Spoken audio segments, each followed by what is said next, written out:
Ladies and gentlemen, welcome to another NFL Pick'em, the second to last NFL Pick'em, the championship weekend with Beyond Football and MadMen Sports. I'm Brian, along with Alex from Beyond Football.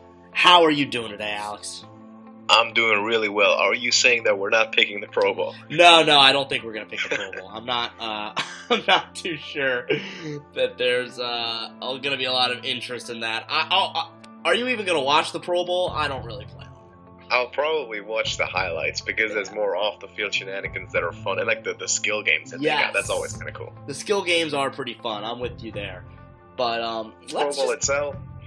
Yeah, they don't really need to play it. I don't think anyone likes it. But we got two really exciting games. It's kind of funny. I mean, we both said it and we both agreed after all of the kind of talk about how this was the most wide open playoffs in a while, and it really felt that way. It's still the 1 and 2 seeds going at it for a chance to go to the Super Bowl. So let's start. We'll go in chronological order. Let's start with the NFC title game. We have the Saints, who managed to hold off the Nick Foles magic, and they're going up against the Rams, who now Sean McVay finally has that first playoff win under his belt. Who do you like in this one? Now, I watched this Eagles and Saints game twice to actually figure out if the Eagles were really good or the Saints were underperforming. And I came to the conclusion that the Eagles were actually playing really well, so I'm not too concerned for New Orleans. I still think they do need to step it up. Specifically, offensively, they need to score some more points to stick with that LA offense. But I'm going to pick the Saints. I think they can do it. Like what I've been seeing from them all year, I think Sean Payton just has a little bit more experience in the playoffs, winning playoff games, and I think they're going to come out on top and make it to the Super Bowl.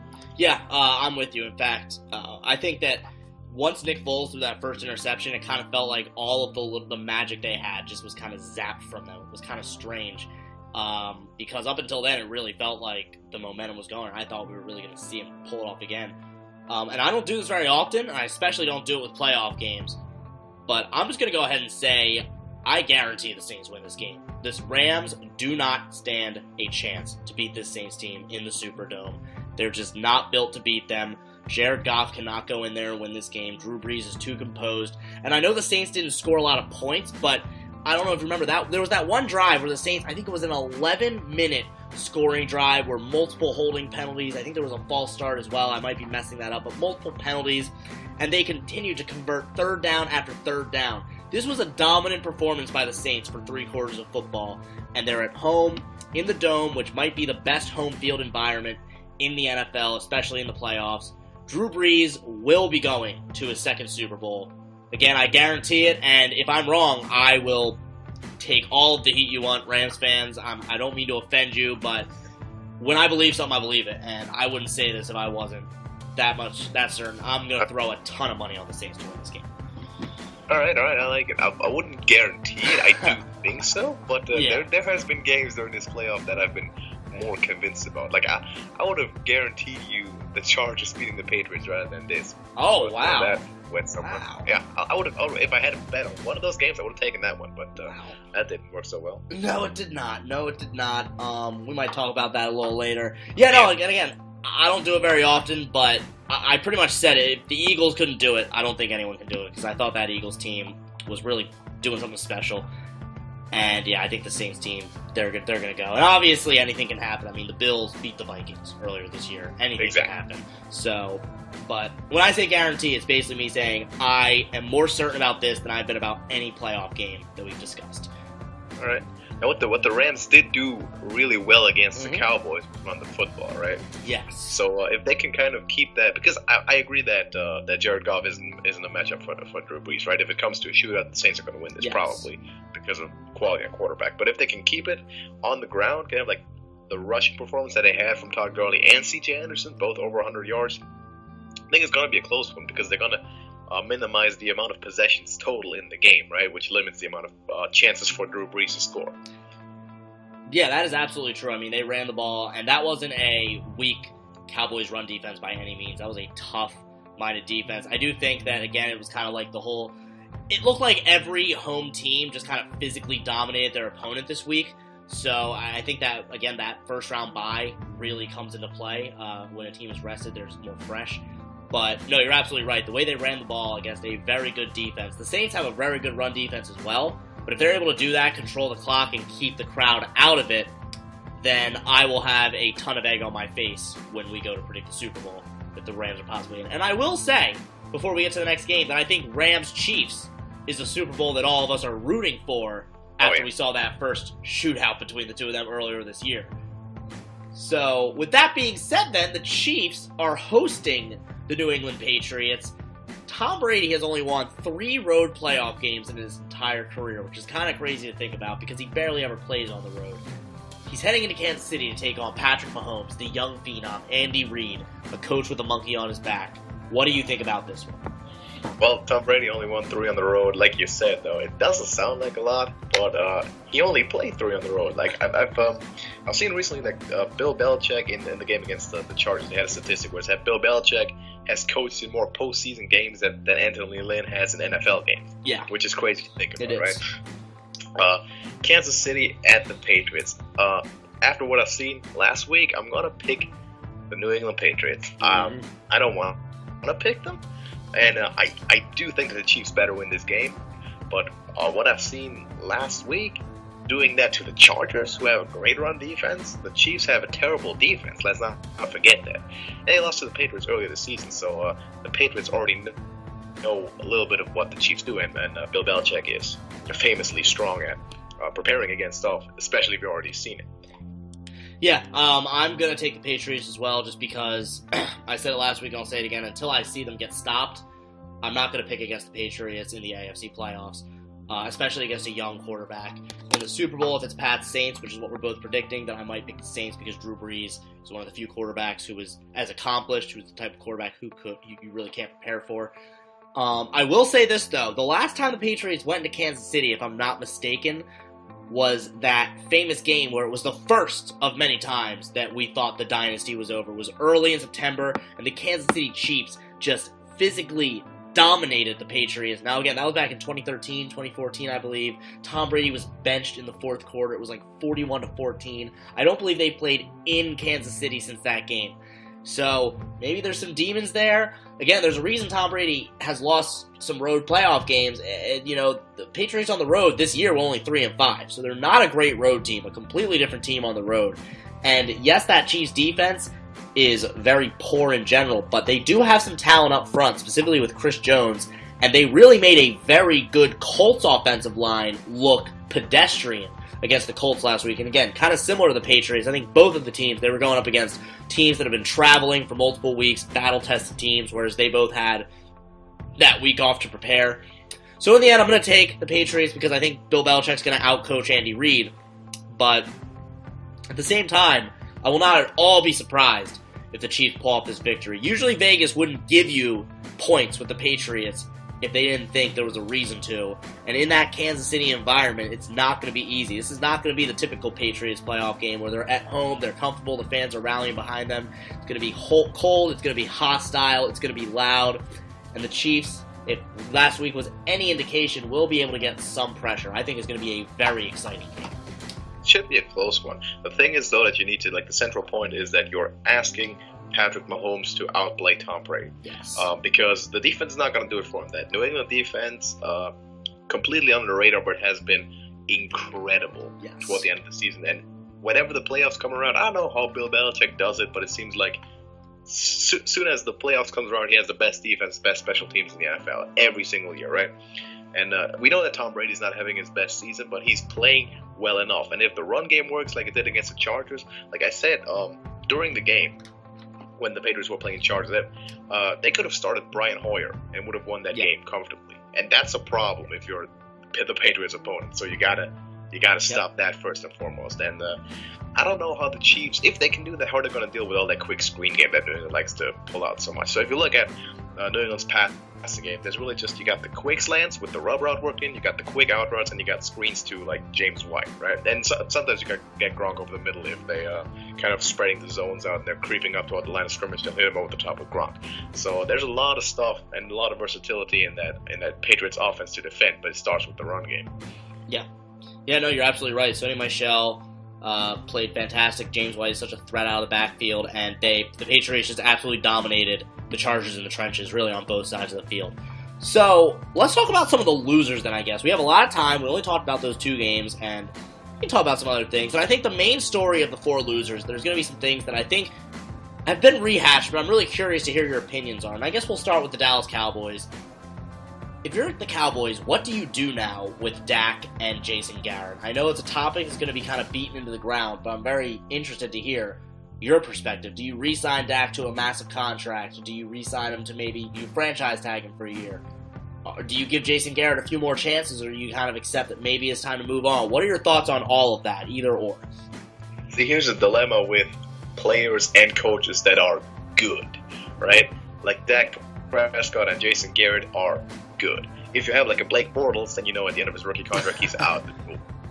If you have a Carson Wentz, then you know you're going to give him that contract. But if you have a guy that's going to get you 8 to 10 wins to the playoffs every other year, but probably not going to win the Super Bowl, and the coach does the same thing, how do you deal with that? Because if you move on, you might end up worse. But if you stick with them, you're probably never going to win the big thing. So it's a tough situation to find yourself in. I think Jason Garrett he's had enough chances. He's been there for a while. I think it's time to move on. I don't think they're going to stick with him for very long. Dak, I don't like the quarterback is such a rare commodity in the NFL, and if you have a good quarterback, I mean, it's gotten them decently far with very strong running game, top defense in the league. They did compete, and he still has room to improve, obviously, but he will not be that very special, type of Aaron Rodgers kind of guy that will win a game by himself with his own talent. So I think Dak is going to stay.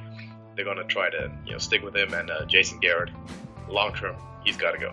Yeah, and I can agree with that. I actually think, though, more than Jason Garrett, I think Scott Linehan is the real problem here. And I've seen it a lot. It seems like the Cowboys' play calling can just be very vanilla sometimes. And they have a lot of talent on both sides of the ball.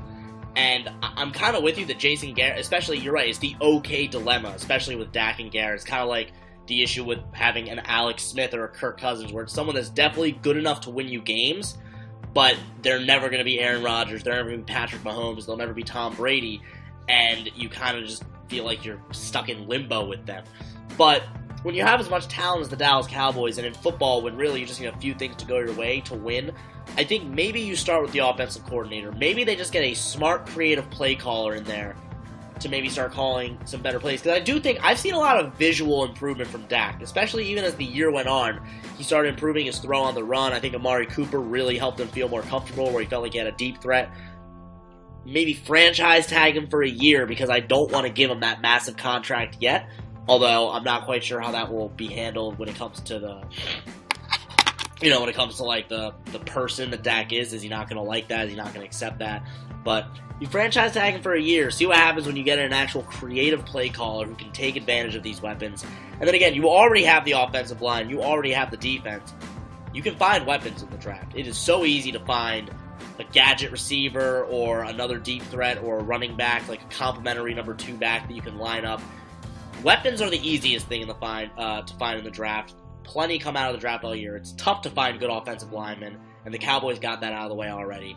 They really are a few pieces away and a better play caller away from being a very, very impressive NFC team, so I'm just not ready to blow it up yet. I would give it one more year with Garrett and Dak, get a creative play caller, make a few smart draft choices where you finally just get some outside weapons, and see what you can do next year. Okay, so the thing is, though, the question that I would ask you is, you're going to give it one more year, so what would have to happen next year for you to give them another year? It would have to be... It's funny, it's not even quite about the results, whether they win 9, 10, 11 games. I would just need to see more from the offense. I can't see any more of this stagnant, 17 points, sometimes getting shut out by the Colts. If you see more improvement from the offense and this team wins 11 games and goes to the playoffs again, then maybe you have something there. They don't need to necessarily win the Super Bowl, but you do need to make the playoffs again, or at the very least be a playoff contender. And you need to actually score some points, especially in this league. You can't be averaging however many points they average. You can't be one of the least threatening offenses in the league. I don't want to just make it a black and white thing of like, oh, they need to win so many games or go so far, because, it's all about context. But do you kind of get what I'm saying? Like, I would just need to see improvement. I would need to see an offense that I think long-term this could actually be threatening because they have the pieces, if that makes sense. Yeah, I get what you're saying. I get your train of thought, though. I think this kind of is hitting that dilemma that I was describing. The current situation is too good to justify breaking it up. Mm-hmm. But it's not exactly where you want to be yet. Yeah.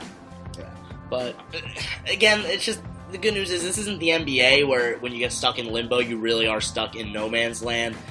It's not like they need another superstar. They really could be a few pieces away. I guess we'll have to see how next year plays out. It's really a year-over-year thing, but I don't want to blow it up yet.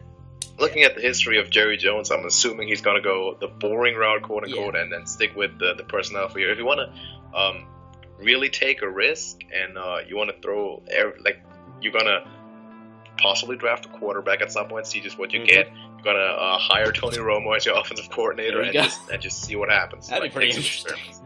I'd actually love to see that. That guy might not be the worst. I'm surprised that Peyton Manning doesn't have a job yet.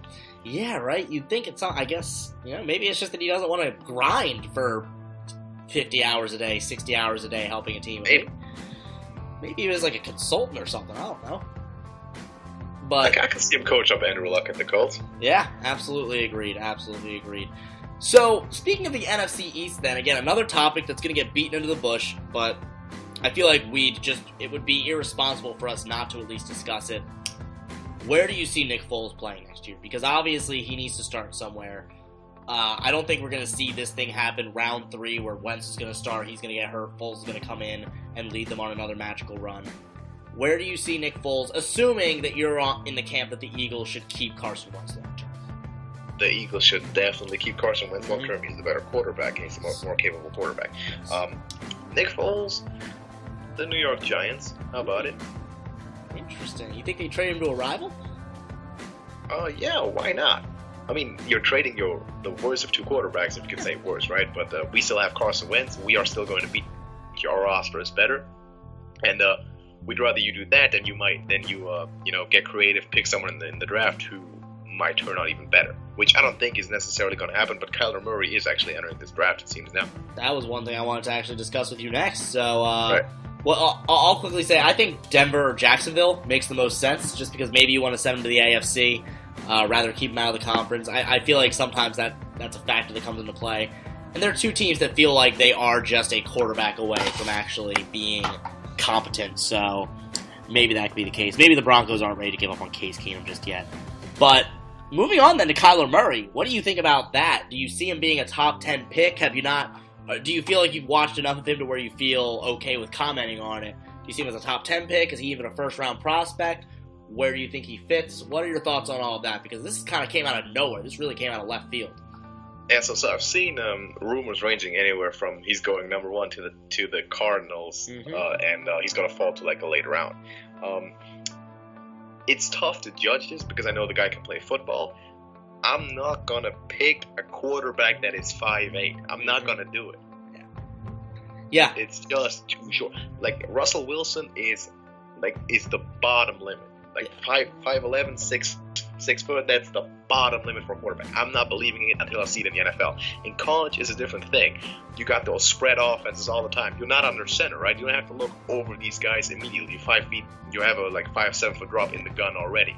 It's easier to operate and stuff. Got a lot of screen passes to the outside where you don't need to be straight looking down the field, making several reads over these guys' heads. I don't think it's going to happen. I just don't think he will work out in the NFL. It's going to end up playing baseball. I'm going to invite him to prove me wrong. But 5'8" is just too much. Yeah, and again, I haven't quote unquote scouted him yet. I haven't really sat down and evaluated the film, but I watched plenty of Oklahoma football, at least in spurts. And I feel like whenever I was watching him, he was doing one of a few things. He was either standing in a clean pocket and delivering passes to open receivers, or he was running, and he was faster than everybody because it's college, and that's not going to work in the NFL. If Lamar Jackson fell to number 32, and I quite frankly think Lamar Jackson was a better prospect than Kyler Murray if you really watched him play, I don't see why Kyler Murray would get drafted in the top 10, let alone number 1 overall. I think we're all, because Baker's been so good, we're falling in love with these Oklahoma quarterbacks, and I like Kyler Murray, and I think he's absolutely worth drafting. I think he could be an interesting piece for a team, And maybe he could be a starting quarterback someday. Who knows? I mean, Doug Flutie started, and I think he was, like 5'9"? I'm not entirely sure, so it could happen, but I can't see him being taken in the top 10 because, again, unless there's something I missed, maybe I need to watch him again, he didn't do anything particularly special. It's just well, let me rephrase that. That Oklahoma team was so stacked that his athleticism was really enough. He was athletic, and he was able to find the open receiver. But when you have Marquise Brown and the name of something, he had elite receivers, one of the best offensive lines in the nation. Of course he was going to be productive. He doesn't display elite top first-round quarterback traits, in my opinion. Yeah, I would agree with that. Specifically, that Oklahoma offense was stacked, the defense was not, which both contributes to him gaining the stats that he has because he needs to score a lot of points to keep up with the other teams. And like you said, he's a runner. He's an option quarterback for a spread system. Yeah. He's not. He doesn't fit in a pro-style offense to me. I haven't scouted him as much as I would like to so far as well, right? I'm going to get into that after the NFL season's done. Mm-hmm. We got plenty of time to cover all the draft and all the prospects with the combine. But, yeah, like picking him in the top of the first round is just way too high of a risky pick. Maybe I'd reach for him in like the second or third round if I had picked my top priority and just wanted to take like a shot at him, right? Because his talent is obviously really high, but stylistically and also physically, he's very much fighting against the odds. Yeah, I agree with that. So, with that all that being said, are there any other storylines that you want to discuss at all? Whether it's any of the other coaching hires, whether it's maybe the future of some of the other teams, anything else that's on your mind? Because I think I've covered really everything that I wanted to discuss. Well, I guess if you want, we could quickly talk about the college championship game. Oh, yeah. That was, so I guess I'll ask you first and foremost, what is your opinion on Trevor Lawrence? Do you think that he is the next John Elway / Andrew Luck? Or do you think maybe people are over-exaggerating one great performance a little bit? What do you think? So I'm not going to call him the next whoever Hall of Fame name, right? Mm-hmm. And that's to his own benefit because the guy is, like 19 years old, played his first year in college. I don't want to hang that type of names on him, that type of burden on him. That's not fair to him. Yes. That's not the right expectations anyone should have of him. He's really, really good. Yes. All right, he's 19 years old. Like, physically, he's got the statue of an NFL quarterback. Yeah. And he's behaving like one, too. Outstanding leader on the field. He's playing really, really well. Got 2 more years of college ahead of him. I'm seeing him possibly taking on Tua again next year in the championship game, which is something that I would love to see personally. I said, at some point I tweeted this, I know you've seen this, that Tua and Trevor Lawrence are going to be back-to-back first overall picks, barring anything crazy happening. Yeah, no, I agree with that, absolutely. And I'm with you. I think that it's funny because I agree that Trevor Lawrence, I think especially because this specific crop of quarterbacks isn't really anything special. There's not, I mean, Dwayne Haskins is fine, but he's not, no one's been talking about him all year as like a potential superstar quarterback, so I kind of get that. I think Trevor Lawrence is fantastic, and I do agree he's one of the better prospects that we've seen in a while, and he's going to be, it's incredible to think of what he could do in another few years. But what really stuck out to me was Justin Ross, the wide receiver. He made some incredible catches, and Trevor Lawrence had a few fantastic throws that 19-year-olds should not be able to make. And again, that's why he's going to go number 1 overall in a few years. But there was at least 2 or 3 passes where it was just he chucked it up, and whether it was Ross or somebody else, these receivers just made insane catches. And I think it's funny that then our reaction is, oh, Trevor Lawrence is the greatest thing to ever happen. Like, let's give this whole roster some credit. Clemson has done a great job of just building. They're becoming the new Alabama. Dabo Swinney is really building a culture here. This roster is just absolutely stacked. They just dominated on all fronts against Alabama, and it's really kind of crazy to see that. But that doesn't take away from the fact that Trevor Lawrence is a phenomenal prospect. And I do think that he, at the very least, would be, I think that if he were to hypothetically enter the draft, I think you'd take him over any of the quarterbacks in this draft. But I think that's more because this is a weak quarterback draft. I don't think, like, if he was in the draft last year, you might have still taken Baker and Darnold over him considering their age. I'm not sure, but maybe. I don't know. But, yeah, I think overall it was a pretty shocking game. And I think it's going to be pretty crazy to watch them match up for what will feel like the 17th year in a row next year, but it should be another good game. Yeah, so a few points there. Okay, so I actually had Baker my 4th quarterback in last year's draft, which is something that I might have to correct at some point. Yeah. This year he would be number 1 either way. To Trevor Lawrence's point, he's really good. I'm not saying that he's refined or complete. He's 19 years old. How is he going to be? He's 1 year in college, right? Yes. But give him those 2 more years, and then get him to the NFL. He has the potential to do something great. I'm not saying that right now he can step on the NFL field and mentally play the quarterback game the way they need to play it in the pros. But he's going to get to that point. Towards Clemson, great props to Clemson. That was an insane sideline catch. The one-handed.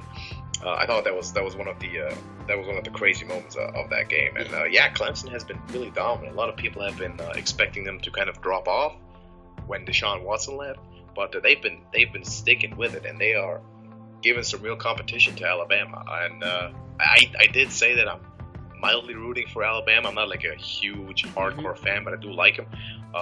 But after that game, I had nothing to say but deserved loss for Alabama because they just played worse. They just played strictly worse. They beat themselves. They did not live up to their reputation or anywhere close to their capabilities at all. So Clemson definitely deserved to win that game. And I'm hoping to get a grudge match for sure next year.